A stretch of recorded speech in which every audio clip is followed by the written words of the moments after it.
Well, hello, my name is Ralph and welcome back to the channel. It's my time, let's go. Today we're going to keep moving along with our ongoing series on the Cowpie Transmission rebuild, and we're going to start out today with a new case and we're going to show you how to assemble it all. For all you that are regular subscribers to the channel, welcome back. For all you that are new to the channel, please hit that subscribe button, leave us a comment, hit the like button. All those things helps us to grow, and we are growing and we're happy about that. So please follow us along. Enjoy the ride, away we go. So today we got a brand new transmission case to work with. Comes with all the studs, and it's a pretty beefy looking unit. Compared to what we were working with, it's very nice. Also a nice feature on the inside of them that we try to plug these holes, but they've got them sealed in here. It's part of the casting now so that they can't leak out through the bottom holes. It's a definite improvement in the case. So when you put the studs in, the bottom, they're into a blind hole. Very nice, very nice. Nice transmission case. Okay, we're gonna take this case and we're gonna show you how to rebuild a Cowpie transmission right from scratch. All right, let's go. Well, we're gonna get my transmission case ready. One of the first things I'm gonna do is put this bearing in, because once I put the studs in here and such, I won't have a good supported surface to do it. And now seems like a good time to me. Got this little, again, bearing pusher. It'll shove that down in there where I want, nice and square. So even though the previous transmission was an 82 and up, this case is a general case that's from, good up to 84, 80 to 84, 79 to 84. So we have to use the earlier type bearing in this and associated parts. But we're gonna see if we can get that started in there.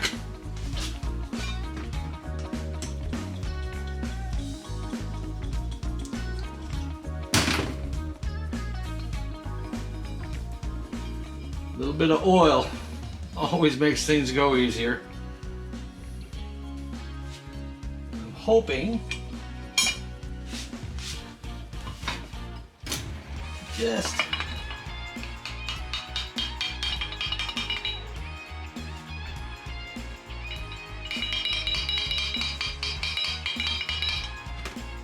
so hard to tell in there.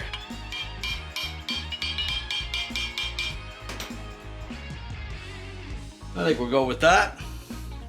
So we've got it tapped in there just a little ways.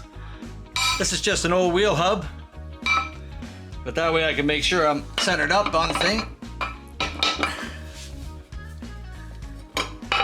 I can look down through there and see the center of the wheel hub and know that I'm in the area, in the ballpark there. Okay.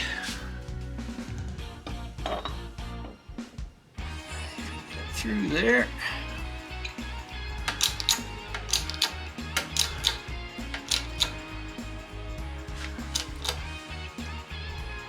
Just going down a hair past that.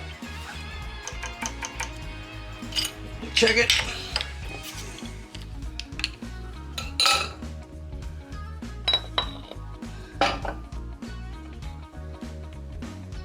Quick peek at the other side.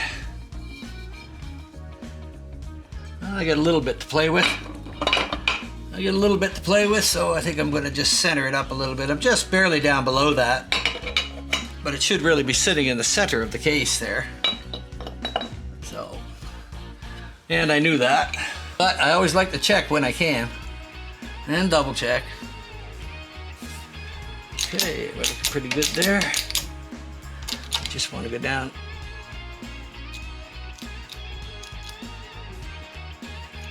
That should do it.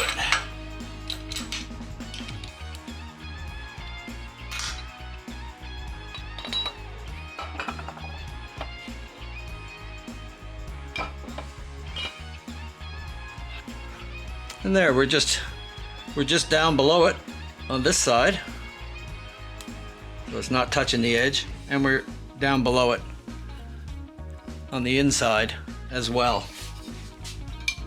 If we put this on the bearing, you can't slide out, you see. So we're sunk down that far in there. So that way the gear outer piece, the spacer can't rub on that. So that's right where it's supposed to be, so we're gonna move on. So We got new studs that came with the kit, and that's really nice. Also notice that there are not through holes on this, which is also really nice, meaning that nothing can go through, leak through into the transmission. These are bottomed out in here. So we're just going to put them on like that. And see if we can lock them good and tight by hand.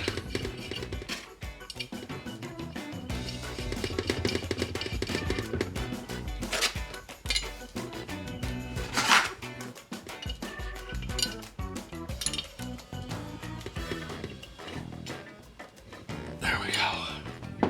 It should be locked together to hold them.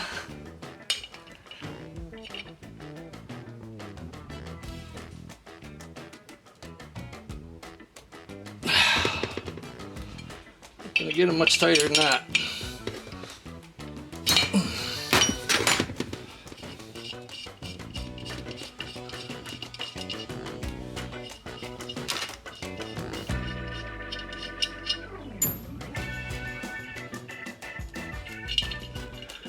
You probably wonder why I don't Loctite them all at once there and just stick them in and then tighten them up. I found if I do them all at once like that on this or any other sort of project, it's very easily to miss one. Whether you're going back tightening it or you got it at first or whatever the reason, it can and will happen. So by locking these two nuts together, we'll just get it as tight as we can.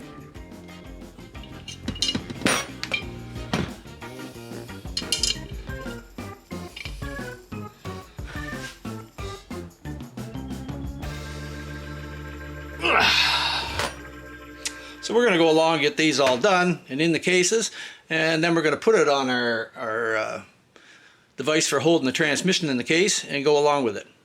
Okay, we'll be back. Just got to get these two studs out. I'm going to go look at his other ones, and I can't remember whether these ones came out of the case with the nut or whether they're some kind of bolt.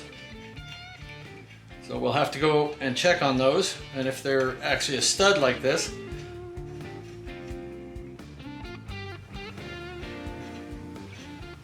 Oh, so studs are in hard shape. That's what happens with 40-year-old stuff.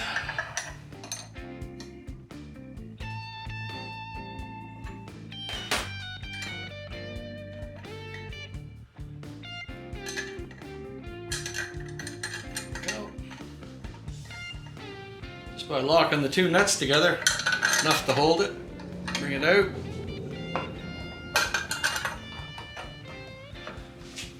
And I'm turning on the inside nut because if you try to turn on the outside nut, you'll inevitably break it loose. This way they're still locked together.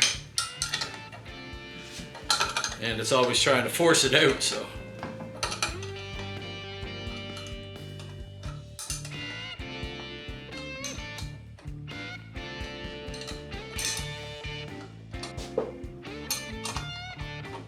Should come off fairly easy now.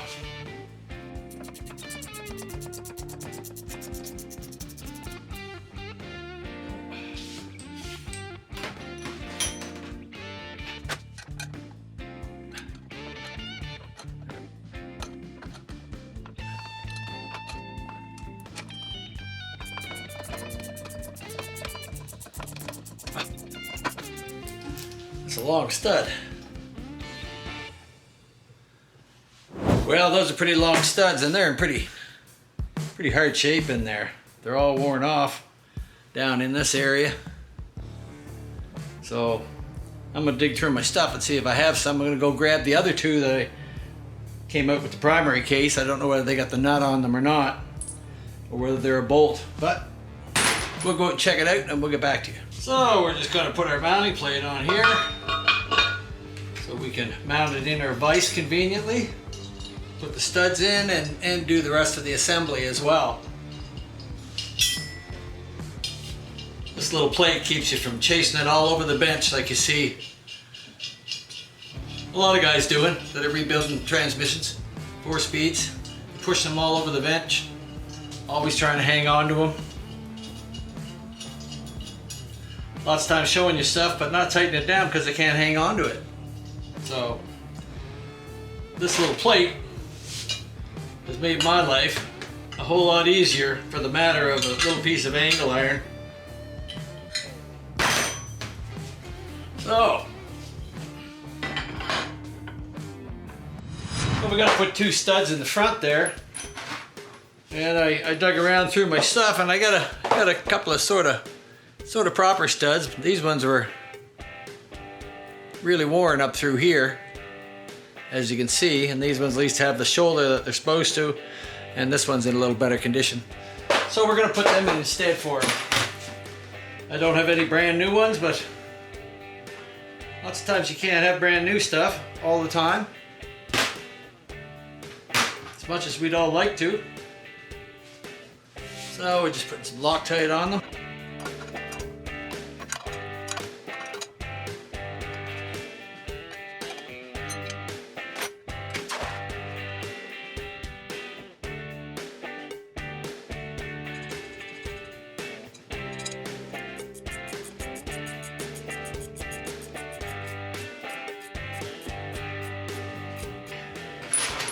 I'd say that's about all I'm going to get out of it.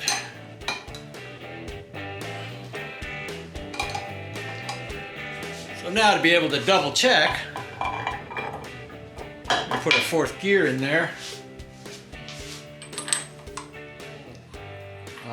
Yeah, I need a 80s, 81 to 82 spacer.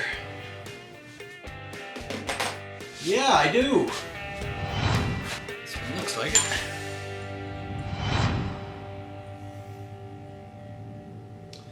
That is it. So now to just sort it down and make a down and dirty double check of this. When we tighten the other one up, it wouldn't move at all. Now there is a small washer that goes in behind this that I don't have on at the moment. So, can't be fooled by that.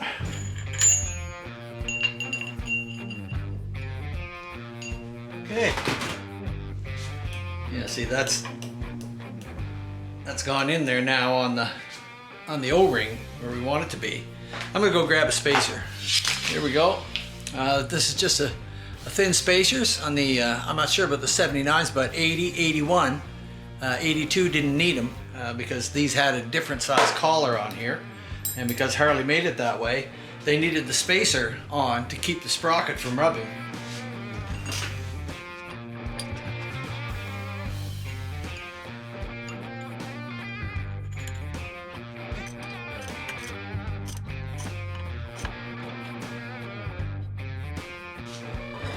As you can see now, we've got our space here.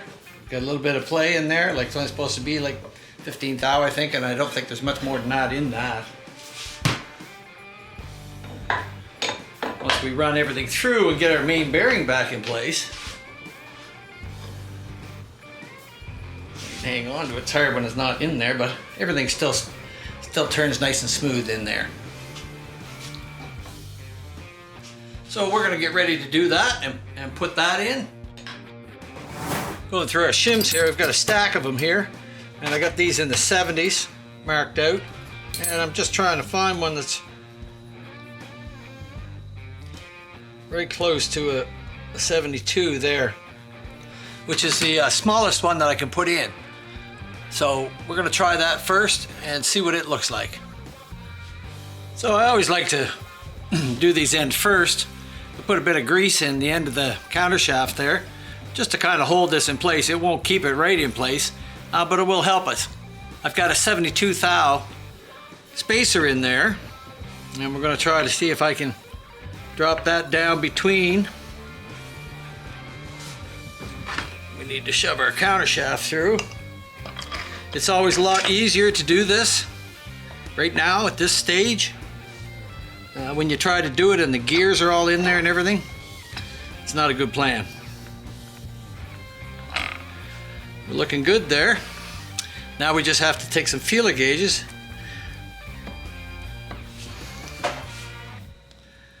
We can feel it.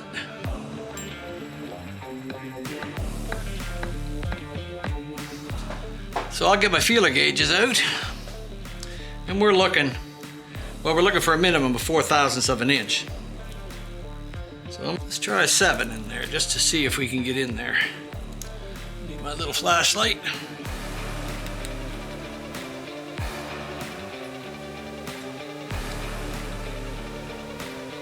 And I'm going between the end of the camshaft, the end of the shaft in there, and that spacer.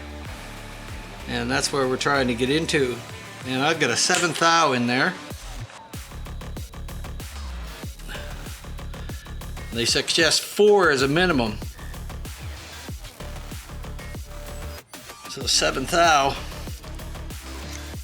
And I've got a 72 in there. All right, I've got a 75 here.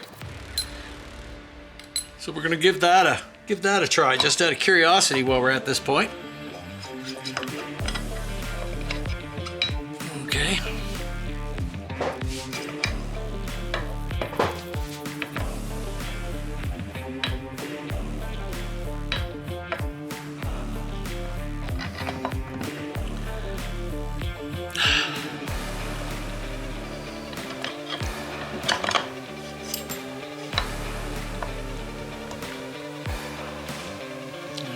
Just get your little washer on that side lined up a little bit.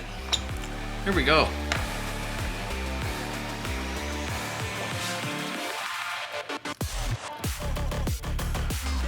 Okay, let's try something a little bit smaller in there.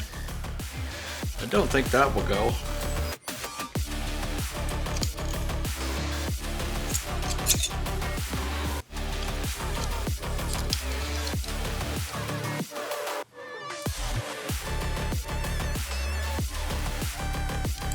No. But let's try.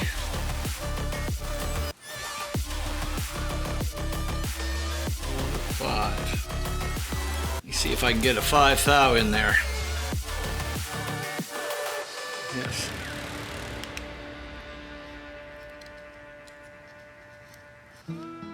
That 5 thou just slides in there.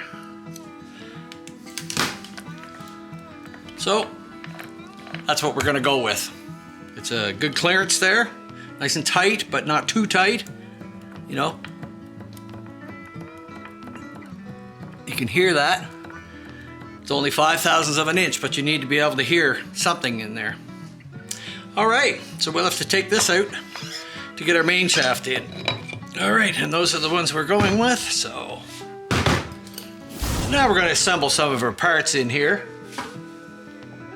We're going to take some lube assembly and just squirt it inside the 4th gear there. Give that a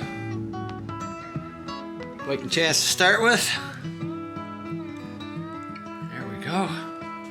Let's put some in those. Now that we've got our counter shaft our main shaft is all assembled with the bearing and the nut and the lock and such. Now if you were a kickstart, you'd have a bunch of cluster gears on here, but this is electric, so it doesn't matter at all. So when you go to put this in,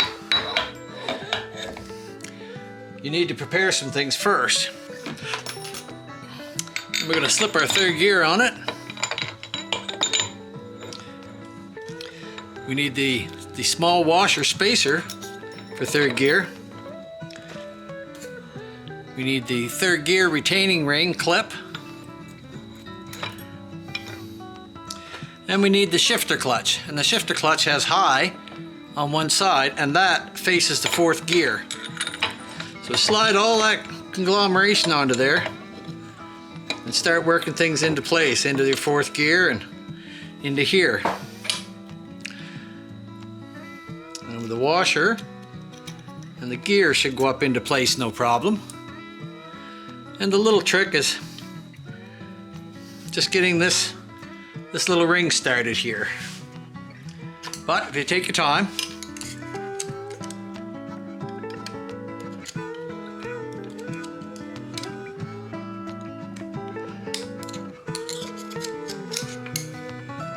okay, and sort of like that. Kind of hold it in.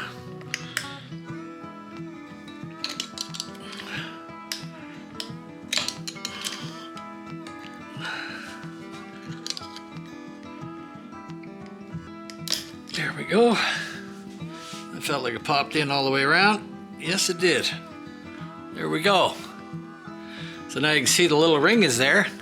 We want to get that right up inside that gear, and the way to do it is to take your little shifter clutch and just squeeze the two of them together.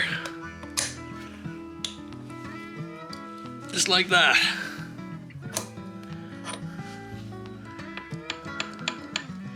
And now you can see that you're locked in, and check your ring all around to make sure it's locked, but you're good there. So we just kind of get this up in place now a little better. And we're kind of gonna lube this up a little bit.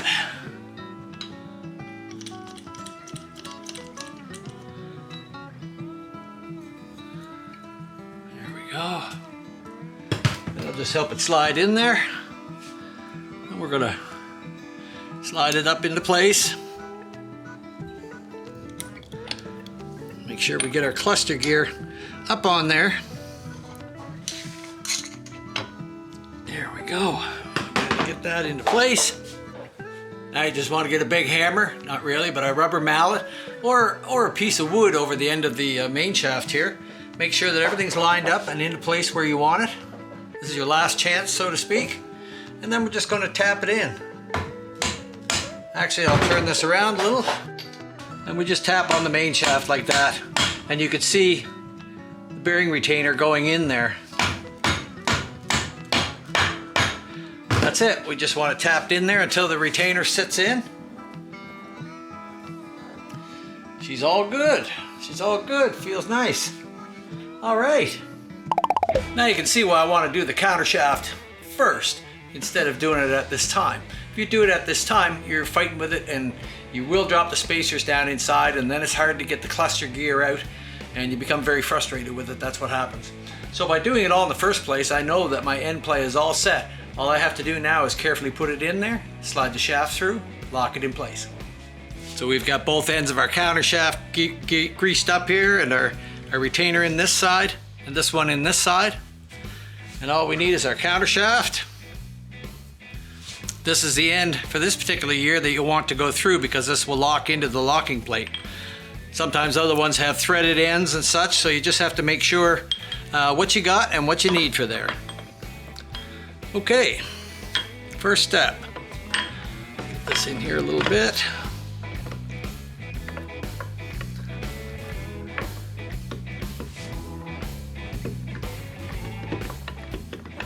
There we go. But our gear is right there. Our spacer gear, and we can shove it down there if we're lucky. Yes, we can. And just pull it down into line. There we go. A little bit of oil on our O-ring on this side before we shove it in there.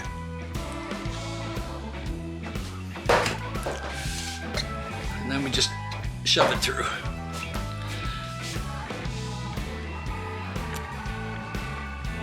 So, she looks good in there. Everything's nice and smooth. That's the way it should be. Just gonna put our locking plate in here now to keep that in place.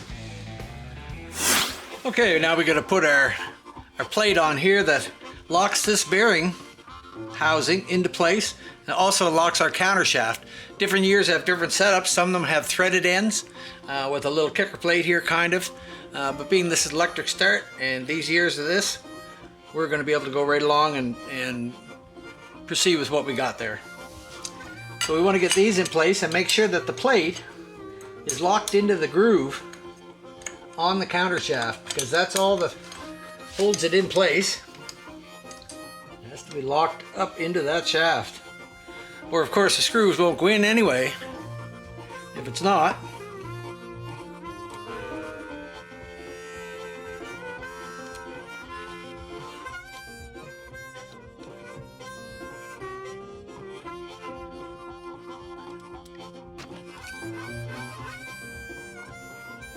These are torqued in at 7 to 9 pounds, which is not very much. So you can snug them up good, but don't strip them. There we go.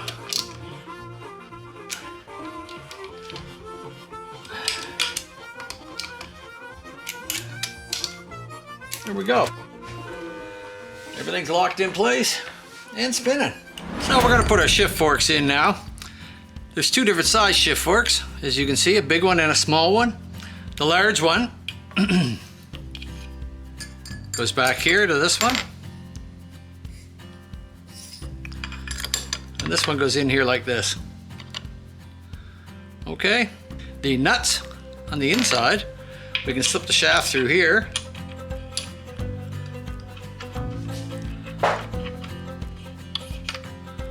Oops, come on.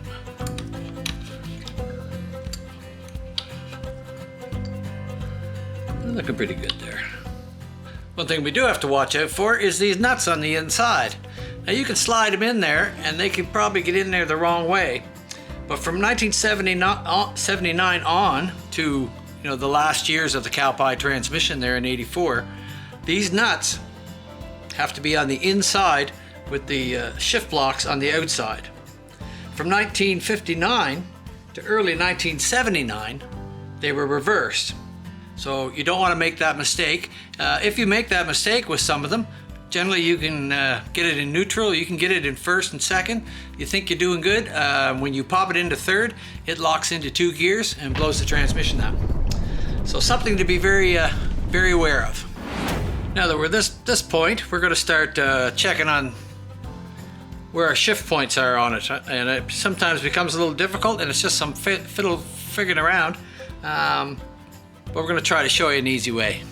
So we got to stick our shift fork caps on, and we're going to grease them up really good because we don't want them coming off when we take the cover on and off and on and off. So we try putting a little bit of grease on there, and it helps them to stay on.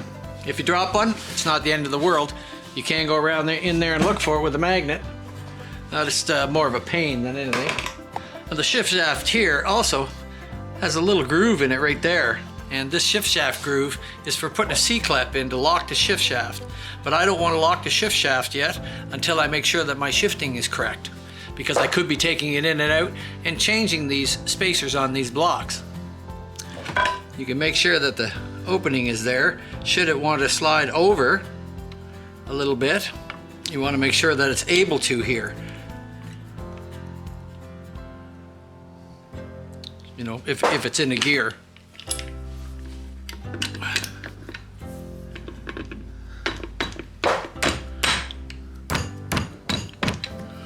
Okay, now we're on. Get a little extra leverage with a little arm off my press there. It should be our neutral position. And it is, so we'll just very carefully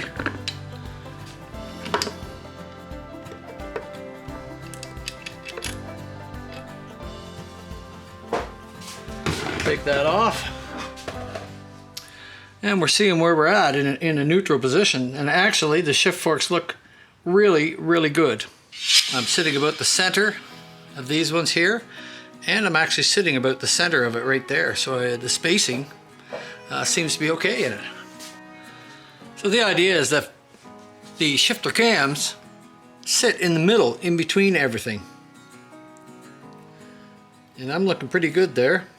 This one maybe a little, but we'll put the top on it again and maybe shift it through a couple gears.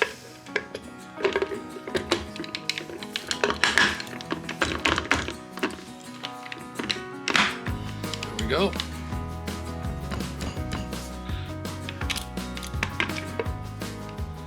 I'm looking at fourth locked in and the other one's in the middle.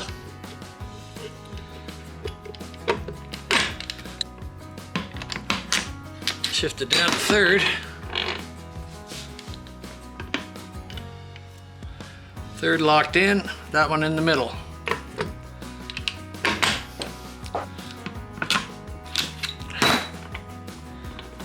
Should be fine at second gear there.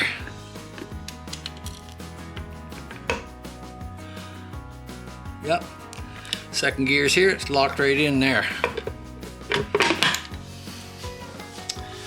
And a neutral shift right there.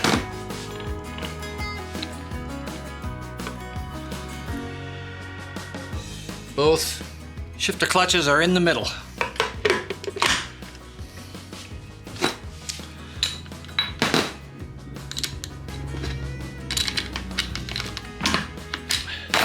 Last but not least, low gear. Okay, we're in first gear. We're locked into first gear.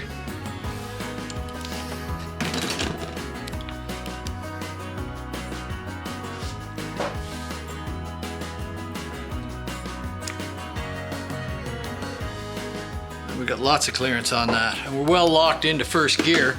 That's what we're looking for there. Okay.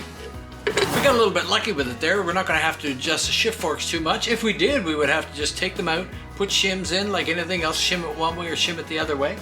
And this is a good easy way to check each time to see whether you're in gear or not in gear. I'm quite confident with that transmission the way it is. I think we're going to put a gasket on it. We're going to button it up, put some studs in it that we got left, a few things to dress it up, some sealer on this here, and this transmission should be ready to go in the bike. All right, now before we go to buttoning things up, there's a few things that we have to take care of. I like to put some silicone just around the outside of the counter shaft here. I know it's not going to move now, and it can't do anything but help. It's an old habit I have from the old days, and the same as the shift shaft.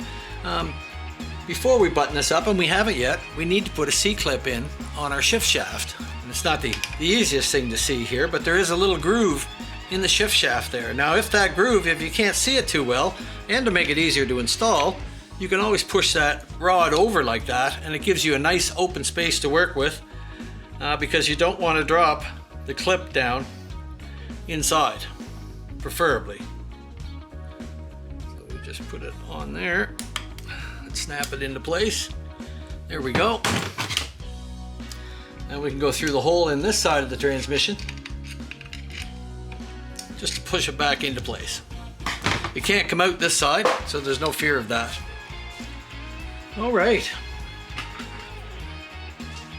So something I always do is take some automotive sealant here and just some clear so it doesn't look bad.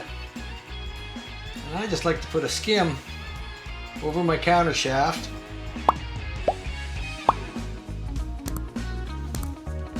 And my shift shaft.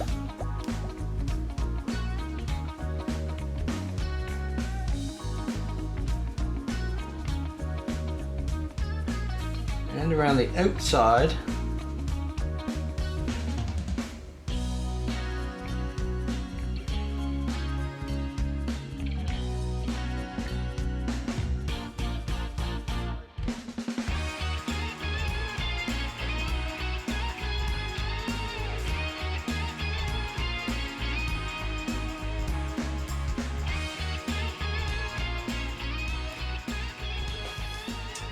And it will help cut down on any chance of a leak. I'm not getting it right in on the lip, I'm just getting it in where the seal is on there. I'm just going to take a little wipe around the inside if I can.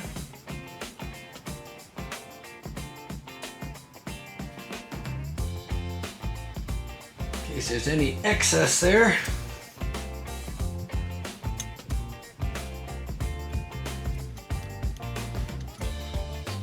There we go. We also have this little plug plate. I believe this one was made for 5 speeds, I think, but it's going to work here. We just changed the size of the O-ring that was on the hole.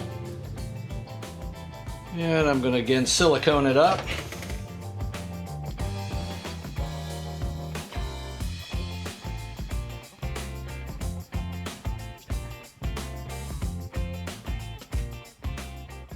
I have the seal in, but I didn't have the camera on putting it in there, but it's a pretty straightforward procedure.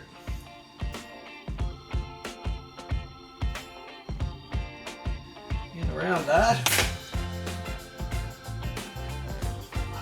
All right, next we're going to stick our sprocket on once again, because this is 79 to 81 for all intents and purposes. We need the spacer in there, keep it out. And our sprocket, which we can't put this on before we do the rest, so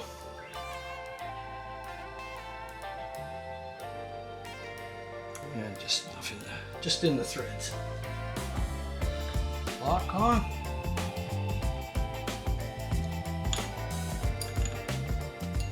very careful. Make sure that you're on these threads just right.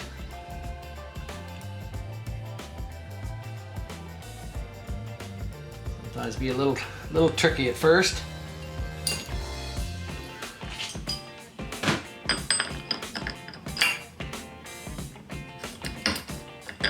Again, we'll lock that in 2 gears.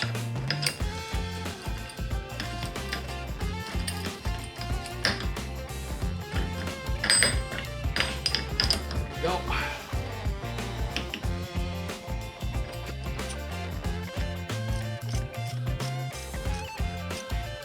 Okay, we'll get the torque wrench.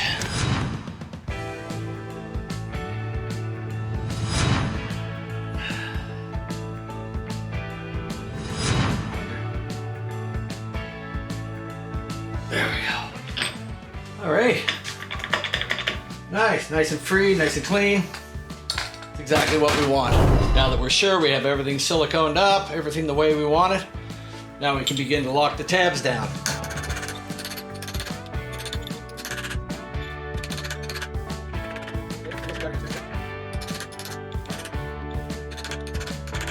That should keep it locked up.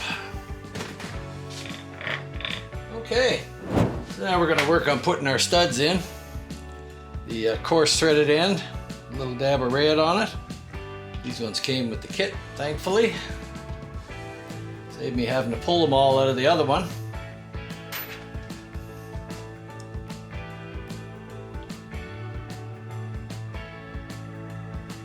A little squeeze-on tube. Wouldn't turn any more out, but if you snap the tops off them, just pull the plastic top off them, you end up with all that Loctite in there that can be used. And at the price of Loctite today, God, you want to use every bit of it you can.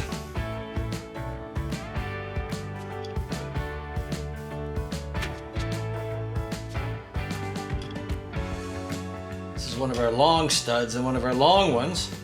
There's 2 of them in the kit, and they go up here because there's a bracket that goes on there that hooks up to the starter support up under the oil tank there, so to speak. So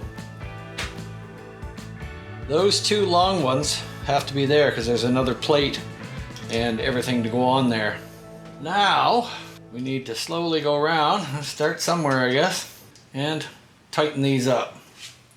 Just put 2 half-inch nuts on it, and it should allow us to torque it in there.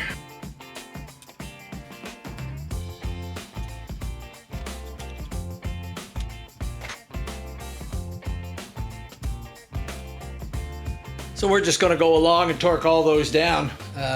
No sense filming all that while I put all those nuts on. It'll take a little while. But when we get that ready, we'll come back with the next step that we've got on the go. Well, there we're down to the last of them. We've got them all torqued in all the way around. Get our clutch rod and our throw-up bearing here. It seems to be in good shape on here. Clips in there. Spins good. So we'll just put a little shot of engine lube.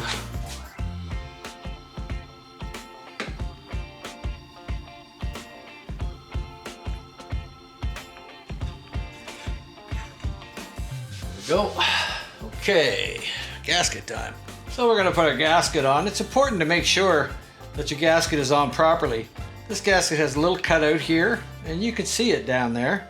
Obviously, you could easily put this gasket on this way, and you would notice right away because there'd be a piece sticking up here that shouldn't be here at all. The real problem is down below here, and you can see that the gasket is not touching there at all. It's just a big hole, and it will leak out there, and you appear to be okay all around, but not down there. So always be careful when putting your kicker cover gaskets on that you have them on the proper way, because it is a pain once your tranny is in there and all the fluids are in it. You get it all together, especially if it's a kicker model, and then you put your stuff in and it leaks all over the floor.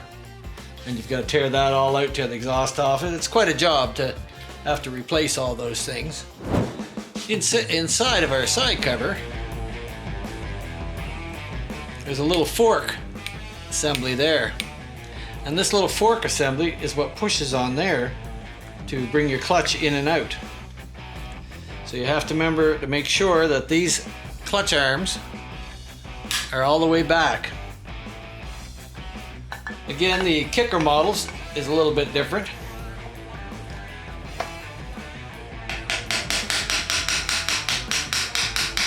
Get it on there straight. With the new studs in it, sometimes makes them a little more difficult to get on there. I know that I've got two that go on there, so we're just going to put that lightly on there with the lock washers. I'm not much for a lot of gasket sealers. I don't have problems with them. With the James gaskets, if I put James in, they really don't have much problem at all sealing.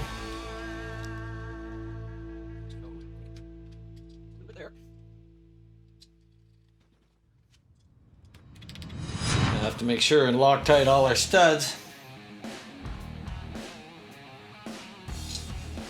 Some of them aren't very long there. I'm surprised. They're not leaving any extra for nuts and lock washers.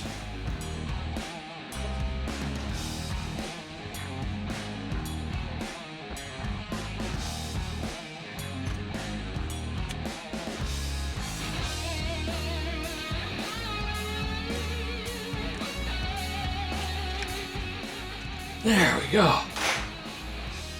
Make sure that our clutch rod is activating, the clutch rod at the other side, so it's nice and clear. These ones are loose, and that's all we can get on those studs really. They're not overly long there.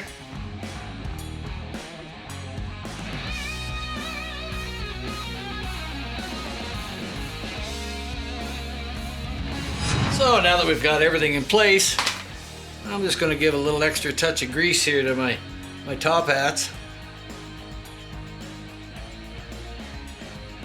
And put some thread sealer there. And this is the drain plug, which I haven't put in yet. And it takes a little washer like this, which is sort of like a cup. And there's a little shoulder on this, so the cup fits in like that, and the brass washer sits on the shoulder. We're just going to stick that in underneath. Alright, so everything looks good, and we've checked all our shifting and everything, so coolness. We're on, that's on, cap's on. Goes on, and we're just going to put some transmission fluid in there. So I like to use this on the old shovels. It's good thick stuff. We're not going to oversaturate it here, but going to give a good squirt down through the gears. There we go. And once we get it in the bike, we'll top it up. So, put our little gasket on.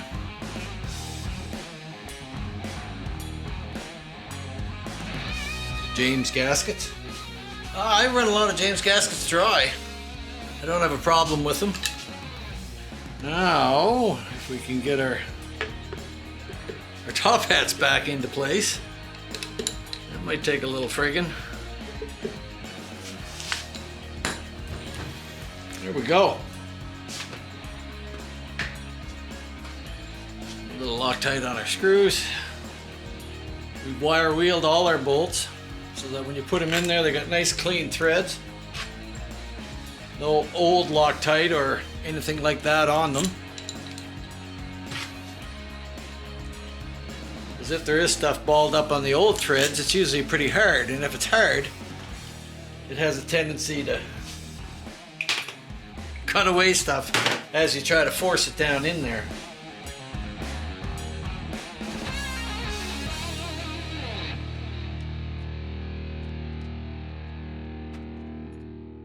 So we gotta go snug these ones all up at 7 or 9 pounds. Pretty close there now, I think.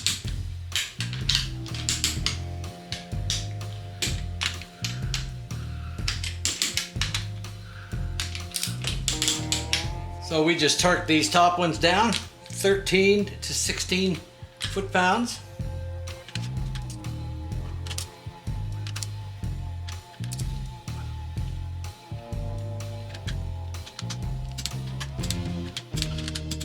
So that we need the clutch arm.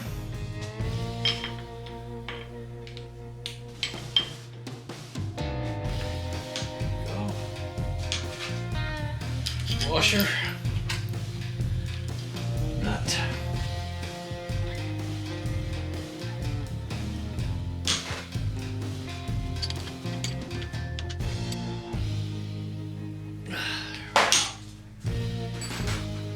All right. So now it appears that we've got everything ready to go. We got a little bit of fluid in it. You know, everything's working fine. Gears are rotating. I've checked all the spacing. We're all good. So the next thing to do is for us is to just take it off of the stand that we have it on and head for the bike and start putting it in. All right. So.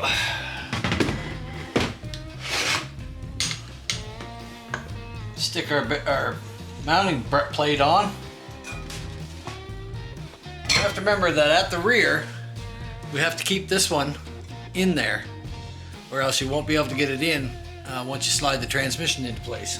And that is at the rear of the transmission. So this is the way we want it to go to the rear. Just like that. Actually, looks like they've clearanced the newer style transmission here a little bit to give a little room there, which they never had before on the stock setup. So that's definitely an improvement.